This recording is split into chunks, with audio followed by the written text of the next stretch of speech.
Hello everyone, welcome back to another video. Extra का detailed walk around करने के बाद बारी आती है इसका ड्राइव रिव्यू करने की। तो this is the Hyundai Exter। आज की इस वीडियो में करने वाले हैं इसका डिटेल्ड ड्राइव रिव्यू, बताने वाला हूँ इसका एक क्विक इंप्रेशन के साथ साथ अपना एक्सपीरियंस। इंजन तो हमने i10 Neos में ट्राई कर लिया है, लेकिन एक्स्टर की शेप के लेकर ये इंजन किस तरीके की परफॉर्मेंस देता है, कैसी आपकी माइलेज हो सकती है, क्या ऑन रोड प्राइसेस और इसे कहाँ से परचेज करना चाहिए, ये सारी इन्फॉर्मेशन मिलेगी आज की इस वीडियो में एक्सक्लूसिव ड्राइव रिव्यू में। तो वीडियो को एंड तक जरूर देख लेना। ड्राइव रिव्यू शुरू करने से पहले बता दूं कि गाड़ी सेंटर और रोड में क्यों खड़ी है। बेसिकली ये रोड कम्प्लीटली बंद है, यहाँ पर लोग बच्चे स्केटिंग भी करने आते हैं, आगे वो कर रहे हैं और ये रोड बंद रहती है। इस वजह से हमने यहाँ पर थोड़ी खाली जगह पे गाड़ी रोकी है। तो it's completely safe, so don't worry, हम सेफ्टी का पूरा ध्यान रखते हैं।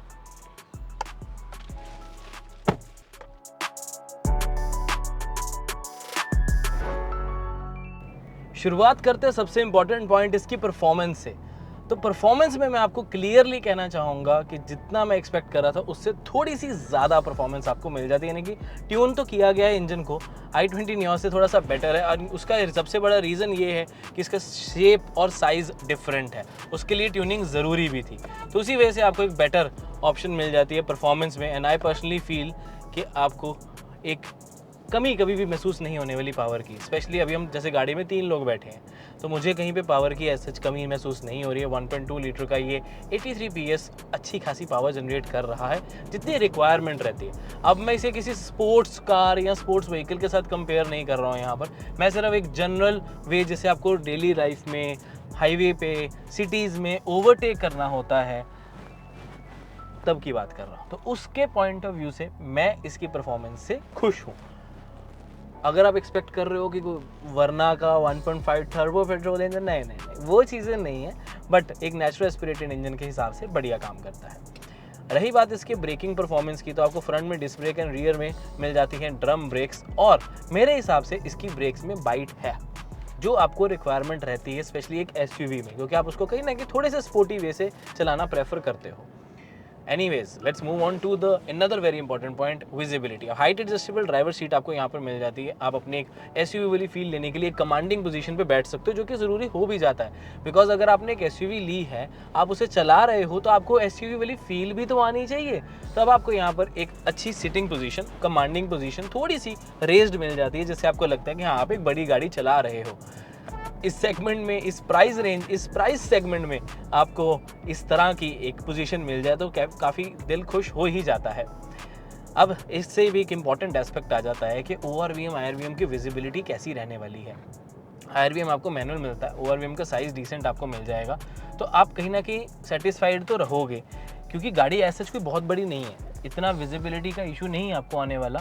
और आप जब भी इसे ड्राइव करोगे, इसे एक्सपीरियंस करना चाहोगे, तो बहुत अच्छे तरीके से कर पाओगे, आपकी विजिबिलिटी हैम्पर नहीं होगी। पिलर का साइज़ भी डिसेंट है, जितना होना चाहिए उतना ही है, तो विजिबिलिटी में मैं तो खुश हूँ। AMT के ड्राइव रिव्यू में एक चीज़ मुझे और बहुत अच्छी लगी कि इसमें आपको पैडल शिफ्टर्स भी मिल जाते हैं। तो अगर आपको गियर शिफ्ट डाउन करके रेस और देनी है, तो आप पैडल शिफ्टर्स का इस्तेमाल करके भी किसी को ओवरटेक कर सकते हैं। उससे भी आपकी ड्राइविंग एक्सपीरियंस और बेटर होता है, बिकॉज इंजन काफ़ी ज़्यादा रिस्पॉन्सिव हो जाता है।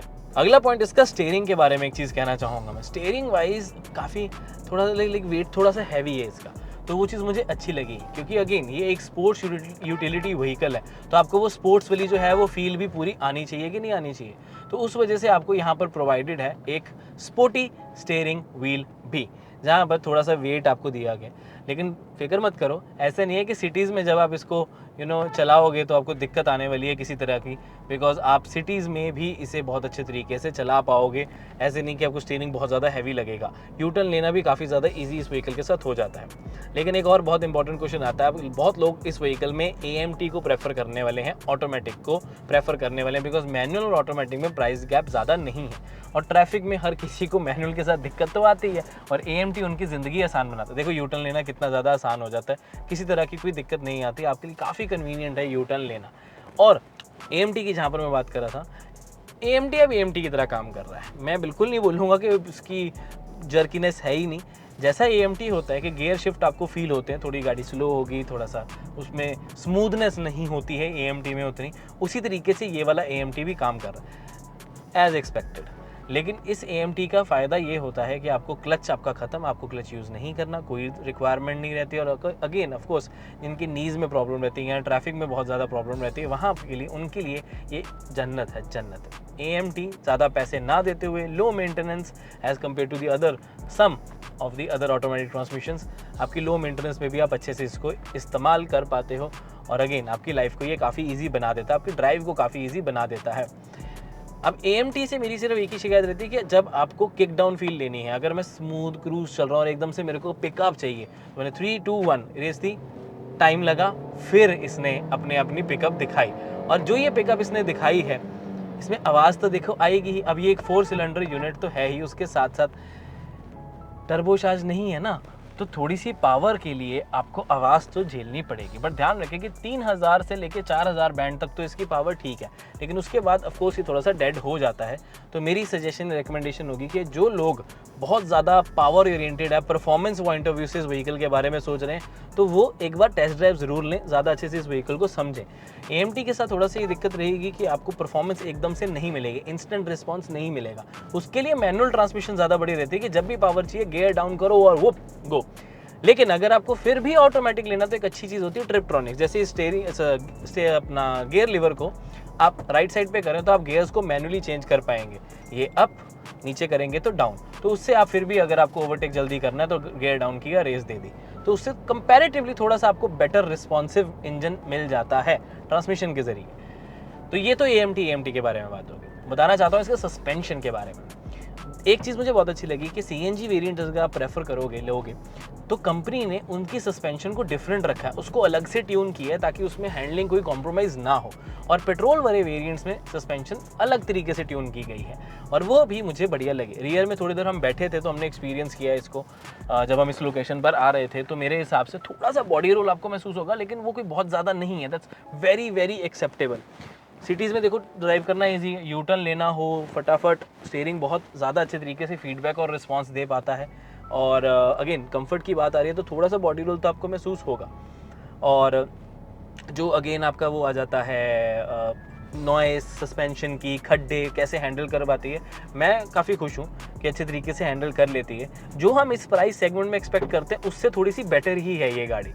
और अल्टीमेटली ड्राइव का अगर मैं आपको कंक्लूजन दूँ, माइलेज भी बताऊंगा, फिक्र मत करो, कंक्लूजन दूं तो आपको ये बताना चाहूँगा कि AMT ऐसी एक ट्रांसमिशन है तभी लेना अगर बहुत ज़्यादा ज़रूरत है, बिकॉज उसके लिए आप एक्स्ट्रा पे भी कर रहे हो और थोड़ा सा आपको स्मूथनेस की कमी महसूस होगी, स्पेशली जब आप लोअर गियर्स पे हो और वो गियर शिफ्ट करने आपको फील होंगे जब गियर अप या गियर डाउन हो रहा है। कई लोगों को वो चीज़ पसंद नहीं होती, तो उनके लिए manual transmission would be a better option. अगर एक AMT की रिक्वायरमेंट नहीं है तो मत लेना, मैनुअल आपको बिल्कुल सही रहेगी।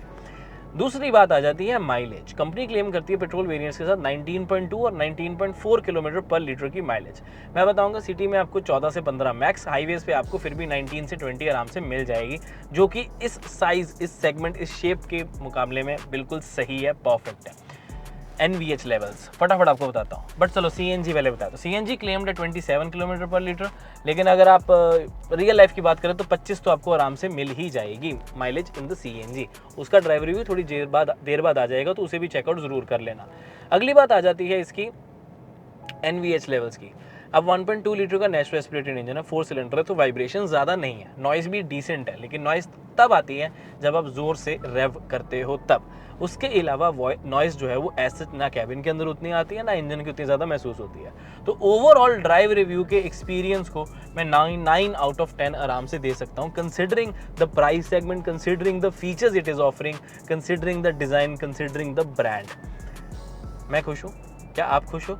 ये खुशी जानने के लिए टेस्ट ड्राइव ज़रूर ले लेना जल्दी, आपको एक बहुत अच्छा आइडिया मिल जाएगा ऑफ दी Hyundai Exter।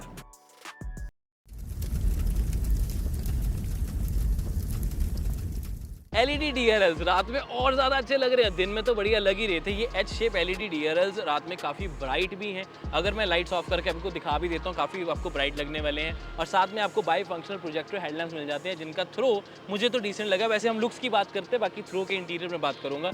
यही हाई बी में, यही लो बी में, इसका ध्यान ज़रूर रख लें। फ्रंट में ऑब्वियसली और किसी तरह की कोई लाइट नहीं है, ऐसा नहीं कि लाइट बार है, बट ओवरऑल फ्रंट लुक अच्छा लगता है। ध्यान से देखो आप व्हीकल को, आपको क्या लग रहा है इसका फ्रंट लुक कैसा लग रहा है? थोड़ा बॉक्सी ज़रूर है लेकिन उससे अग्रेसिव लुक ज़रूर आ रही है। Now let me take you the interior और उसके बाद हम कैबिन लाइट्स के बारे में भी बात करने वाले हैं। इंटीरियर नहीं, रियर साइड, क्या बोल रहा हूँ मैं। रियर की लाइट्स यहाँ पर भी देखोगे तो एच शेप्ड ही आपको टेल लैंप्स नज़र आएंगे, इंडिकेटर्स आपको बल्ब मिलेंगे, रिवर्स लाइट भी आपको बल्ब मिलेगी, बढ़िया लगती है। वैसे ऐसी बात नहीं है, रियर का लुक काफ़ी डिफरेंट लग रहा है। अगर आप ध्यान से देखो पीछे पूरा, तो एक बड़ी गाड़ी की फील ज़रूर देता है। थोड़ी हाइट और होती तो मज़ा आता, बट इस सेगमेंट की सबसे ज़्यादा हाइट इसमें मिल जाती है। That's again a very good thing. High stop lamp आपको यहाँ पर देखने को मिल जाएगा और ये इसके रिफ्लेक्टर्स हैं, ध्यान से देखें तो रियर का पीछे का रात का व्यू कुछ इस तरीके का है। कैसा लगा ये भी कमेंट करके बता ही देना। ध्यान से देखेंगे तो आपको फुट पैडल्स भी मेटल मिलते हैं और वहाँ पर भी फुटवेयर लाइटिंग है जो कि फर्स्ट इन सेगमेंट है। ब्लू कलर की है, दिखने में बढ़िया लग रही है, मुझे तो वैसे अच्छी लगी। नाइस, एक प्रीमियम गाड़ी की फील आ जाती है। चलो थोड़ा ऊपर की तरफ आओ, आपको दिखाना चाहता हूँ इसके बटन्स। स्टैंडर्ड Hyundai कार्स की तरह ही आपको वाइट लाइट यहाँ पर पूरी प्रोवाइडेड है ताकि बटन ढूंढने में किसी तरह की कोई दिक्कत ना आए। उसके साथ साथ आपको डिजिटल जो है पूरी वो फुली डिजिटल क्लस्टर भी ऑफर किया जाता है और उसके साथ साथ आपको मिल जाती है एक टच स्क्रीन जो कि है प्रॉपर 8 इंचेस की touch screen with on board navigation, जिसकी ब्राइटनेस भी सही लग रही है। यूज़र फ्रेंडली इसका पूरा यूज़र इंटरफेस आ जाता है। सेटिंग्स आप यहाँ से चेंज कर सकते हैं, नेविगेशन भी आपको बढ़िया मिलती है। इसकी सेटिंग्स हैं इस टाइम पे। चलिए गाड़ी की कैबिन लाइट्स आपको दिखा दूं। हेलोजन मिल जाती है जिनकी लाइट काफ़ी बढ़िया लगी। वैसे मुझे रात को तो आपको सफिशिएंट लाइटिंग मिल जाएगी। एलईडी होती ज़्यादा प्रीमियम लगता है बट इट्स ओके। यहाँ पर आपको सनरूफ का कंट्रोल भी मिल जाता है जिससे आप उसकी सनरूफ जो है ओपन कर पाओगे, वॉइस कमांड से भी कर सकते हो। ये चीज़ मुझे अच्छी लगी। बाकी वायरलेस चार्जर वगैरह तो सब मिलेगा ही, लेकिन उसके साथ साथ आपको एक और चीज़ दिखाता हूँ, रियर में भी लाइट है। आओ ये देखो, यहाँ पर भी प्रॉपर इस सेगमेंट में क्या वैसे भी बहुत कम गाड़ियों में आपको पीछे भी लाइट मिलती है, यहाँ पर मिल रही है। ये चीज़ मुझे अच्छी लगी कि प्रॉपर ब्राइट हेलोजन लाइट आपको रियर पैसेंजर्स के लिए अलग से दी गई। बूट में भी ध्यान से देखेंगे तो पीछे एक हेलोजन लाइट दे रखी है जिसकी ब्राइटनेस मेरे हिसाब से तो बढ़िया है, बहुत ज़्यादा नहीं है, दोनों तरफ होती तो मज़ा आता है, बट मोर देन सफिशिएंट आपको यहाँ पर लाइट मिल जाती है। और आपके लिए मेरे पास है एक गुड न्यूज़। दिल्ली एनसीआर से हो Hyundai Exter, Hyundai की कोई भी गाड़ी, फास्टेस्ट डिलीवरी चाहिए, बेस्ट कस्टमर सेटिस्फेक्शन देनी चाहिए, आई गारंटी यू इस नंबर पर कॉल करो, सारी समस्याएं आपकी पूरी हो जाएगी और इसकी मिल जाएगी डिलीवरी। कॉल करो अभी के अभी। नाइट ड्राइव रिव्यू में सबसे इंपॉर्टेंट होता है लाइट। तो अंदर कैबिन में जैसे लाइट अच्छी मिल जाती है, बट मेन होता है आगे की लाइट। तो यहाँ पर प्रोजेक्टर हेडलैम्प्स जो आपको सेटअप मिलता है वो मिलता है प्रोजेक्टर बाय फंक्शनल, यानी कि हाई बीम और लो बीम दोनों ही आपको प्रोजेक्टर ऑफर की जाती है सेम ही लाइट से। तो मुझे उसका थ्रो टू बी ऑनेस्ट वैसे सही लगा है। ऐसे स्प्रेड थोड़ा सा कम है, लेकिन प्रोजेक्टेड का यही होता है कि उनकी बिल्कुल सही जगह पे लाइट जाती है। थोड़ा स्प्रेड और होता। फॉग लैंप्स की देखो ज़रूरत इसलिए नहीं पड़ रही बिकॉज काफ़ी लो रखा गया है लाइट की पोजीशनिंग को, तो एज सच आपको ज़रूरत नहीं लग रही कि आपको फॉग लैंप्स चाहिए इस व्हीकल में। लेकिन थोड़ा सा स्प्रेड अगर और होता तो काफ़ी ज़्यादा अच्छा लगता, ये बात तो पक्की है। लेकिन अगर ओवरऑल लाइट थ्रो की बात करें तो आई एम क्वाइट सेटिस्फाइड, एक बढ़िया मिल जाता है। हाई बीम ज़्यादा अच्छी थी, ऑफकोर्स परफॉर्मेंस आपको प्रोवाइड करती है लाइटिंग की। लो बीम कंपैरेटिवली उससे लो रहती है और मुझे लगता है कि अगर मैं हेडलाइट लेवलिंग सही से कर लूँगा तो थोड़ी सी और बेटर लाइटिंग मेरे को मिल जाएगी। अब वो डिपेंड करता है कि आपको किस तरीके की लाइट्स रखना पसंद है। ये आपको मिल जाती है इसकी सिर्फ एलईडी डीआरएल्स, ये है इसकी हेडलाइट और ये है इसकी हाई बीम। तो मेरे ख्याल से एक सफिशिएंट अमाउंट है, बट ध्यान से देखो आप देखोगे कि स्प्रेड थोड़ा सा कम है, इस एरिया में थोड़ा सा रह जाता है। तो अगर फॉग लैंप्स होते तो ये एरिया भी कवर हो जाता, उससे काफ़ी ज़्यादा हेल्प हो जानी थी। इस इंजन से या इस गाड़ी से मैं कोई बहुत ज़्यादा एक्सपेक्टेशंस कर भी नहीं रहा था, क्योंकि जिस प्राइस सेगमेंट में ये आती है उस हिसाब से आपको पावर सही मिल जाती है। बट मैं फिर से यही कहना चाहूँगा कि अगर आप AMT यानी कि ऑटोमेटिक लेने का सोच रहे हो तभी लेना अगर जेन्युइनली ज़रूरत है तो, बिकॉज कहीं ना कहीं ये थोड़ा सा स्लो आपको फील करवाएगा, रिस्पॉन्सिवनेस उतनी बढ़िया आपको नहीं मिल के आएगी।